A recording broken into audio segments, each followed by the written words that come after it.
Governing body FIFA banned third-party ownership of players. Third-party ownership is when investors buy a percentage of a player's rights, hoping that their future will transfer value and the value will increase. The ban can shake up the multi-billion-dollar player transfer market, especially in South America, where it's common practice. Joel Richards reports from Uruguay. Many of South American football's most famous chapters in history have been written by Uruguayan clubs and its national team. But in a small country, even the biggest clubs with a rich history struggle financially. Nacional has the most league titles in the country. Selling a percentage of transfer rights of its promising players is one solution to its basic cash flow problem. Income from membership fees, sponsorship and TV rights simply is not enough. Clubs here don't have an economy that matches the prestige Uruguayan football has on the world stage. People think big clubs like Nacional and Peñarol are rich, but they're not. They're very limited.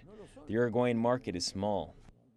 In Uruguay, clubs and analysts we spoke to believe the new FIFA regulation outlawing third-party ownership is designed for a European football market that ignores the reality of many clubs that struggle to make ends meet. They're forgetting that players like Neymar, Messi, Suarez, they all came from here, from South American clubs. How did those players get there? From clubs that found a way to survive and nurture those players. Third-party ownership can generate fresh income for clubs, but it also makes a lot of money for investors with little or no other connection to football, who then take the money out of the sport for good. And this is where one of the problems lies. Uruguay is something of a bridge to Europe. Players move from the larger football markets of Argentina to the south or Brazil to the north, but the paperwork stops off here first.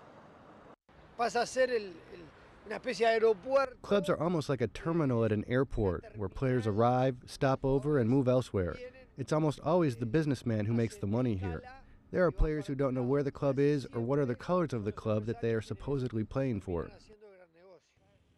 The system is already banned in England, France and Poland, with conflicts of interest cited as a major problem. A 2013 study conducted for FIFA estimated the market value of third-party owned players at $1.3 billion, meaning many clubs and investors will be hoping that third-party ownership is not over just yet. Joel Richards, CCTV, Montevideo.